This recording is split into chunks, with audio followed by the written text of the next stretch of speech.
Welcome back to the channel, squad. In today's video, we're going to check out the Beretta PMX from Elite Force. Let's dive into it. All right, so before we get too far into the weeds with all of the features of the PMX, let's go ahead and shoot it.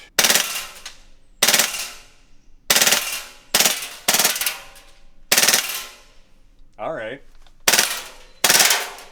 All right, so far today, Sean and I haven't had any problems with this thing in terms of reliability. It shoots the entire mag, no problems, bolt hold open at the end, flawless every time. Extremely impressive with that. It features all metal internals, very nice, well-constructed mag that is also all metal. That is a green gas mag. This gun is a gas blowback SMG. Absolutely love this. Here on the channel, we're kind of new to the gas blowback world, and I gotta say, I am hooked. Just after shooting this, I want more gas blowback guns. Super cool. Some of the features on it would be obviously your safety selector. It shoots semi and full auto. Your mag release is right here and over here, so it's ambidextrous. Safety selector, ambidextrous. You have got a folding stock right here. So there's no button to release it. It just sits on its detent, and when you want to fold it out, all you gotta do is pull on it a little bit and it will fold right back out. It does feature flip up sights here and here that also function as pistol style sights if you like that, but I like having the sights raised. It just seems nice. You got plenty of real estate up here for optics. Foregrip in the front. We've got rails on the right and left hand side for flashlight or laser, anything like that. Up front, we are set up to accept a quick disconnect can, so if you would run some sort of suppressor device or like a flash can, something like that, you're not going to have a problem. All right, so the mag is around the capacity, I believe 43, 48 rounds, somewhere around there. And when you pull it back, you can actually just keep going straight back and it locks in place. And then if you push down on this, it'll go forward then. So let's get some BBs loaded up in here and then we'll get some more testing going. And if you need to, you can just dump BBs directly into the channel here instead of loading them from the top, and they will fit and go in. And just take your excess, kind of get it. Boom. Not the perfect load, but you get the idea. And for those of you who don't know, green gas goes in the bottom right here in the little hole, and you just boom, there you go. Mag's loaded, good to go. All right, we got the PMX here, about 345 feet per second, mainly designed for CQB, but we're gonna stretch it out a little bit here and see what it can do at a distance.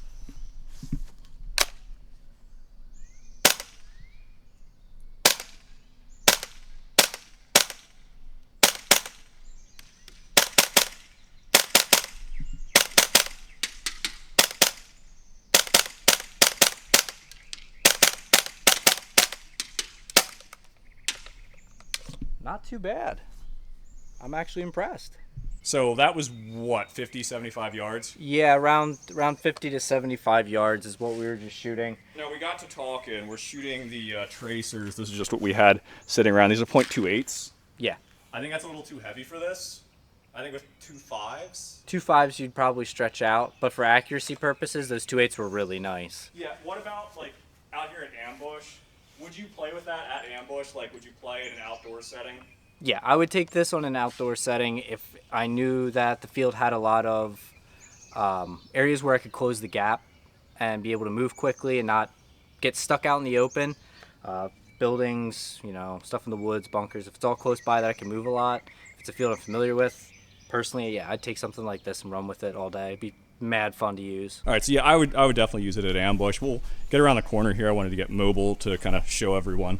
This is what Sean's talking about, just having all this wide open and options for buildings. So you do have what I would say a CQB element to an outdoor field. Yes. Like some fields offer that, some fields don't. We're just really fortunate to have ambush and be able to go building to building like this. I mean, in this environment, you know, we've got acres on acres of woods and the city, but I mean, if you're running something like that, you'd have no problem. I think this would work very well here, just given, even if you had to stay in this environment area alone with the buildings and stuff being so close, you could do perfectly well. Even shooting from, let's say, this trailer here, about 70, 75 yards over there into that trailer, you're going to be able to land your shot. You're going to be able to use it. And then when you got a boogie and get out, it gets tight in there. So this gives you that that space to work with when you're running from trailer to trailer real fast. And the nice thing is, I love HPA, but there's no hose you're gonna get caught up on or nothing like that. So you're free to move with this thing and just boogie the whole time. Let's look at the normal engagement for the city here real quick. Let's go throw some more rounds in it and just shoot a little bit of semi. All right, let's do it. All right, guys, let's take a second to thank our sponsor, Jackal Tactical. Thank you so much, Paul, for loaning us this to review. Thank you for helping the channel out, guys. One of the greatest ways that you can support me and the channel and Sean is by shopping at Jackal Tactical. So go buy yourself some airsoft stuff. So this is what we were talking about right here.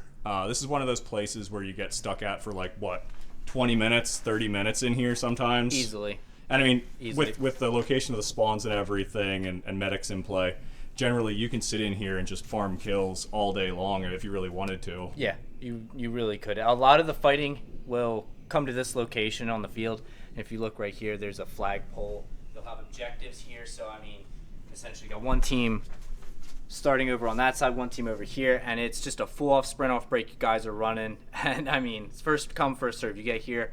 If you can push past this trailer, you're already ahead. If you get to this point and they're already in there, you're going to be fighting for like 25, 30 minutes just trying to get the objectives. Yeah, and like places like that window, small window right there, there's a closet back in there that we've sat in. I mean, I've personally been right here shooting across into those windows in that back hallway and farming kills from that spot. Absolutely. And there's a lot of tight spaces in here that just with full-sized rifles and stuff, you're just not going to get the angle, you're not going to get the shot, and then you'll get suppressed from the tower and other areas, and you'll be able to move a lot quicker with this. And be more efficient in this area as opposed to running an LMG, a sniper, or, typical rifle. You're thinking it's outdoors, you want something like that. If the field has indoor areas like this, this will be it. This will be nice. So you can move quick with this.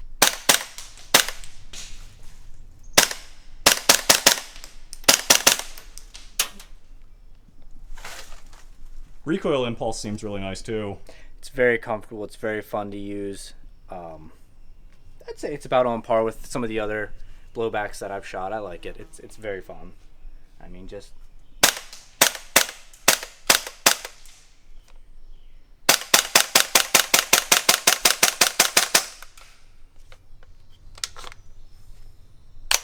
All right, squad, this will wrap up the video. Thank you so much for checking it out. And if you want more information on this gun or possibly make it your own, head to Jackal Tactical and grab yourself one. I'm gonna be honest, the only con I really have with gas blowbacks is the mags and price point on that. That's about it.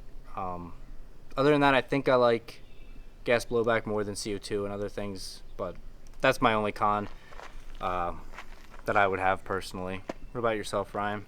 Oof, I don't know. I definitely have to agree with you, especially when companies maybe stop making a mag for their gun or they discontinue stuff like that. Yeah. And then you're stuck paying crackhead prices on eBay for... And just trying to search and find what you need. Yeah, I mean, it's great. It's great when they are manufacturing it, but like, yeah, I agree with you. The price of mags and maintenance, maybe maintenance a little bit on GBBs could be up there. Yeah. Compared to an AEG is going to be, AEGs are a lot easier to maintain and stuff like that. Right. HPA has its quirks, but gas blowback also has a little bit of maintenance, so just keep that in mind.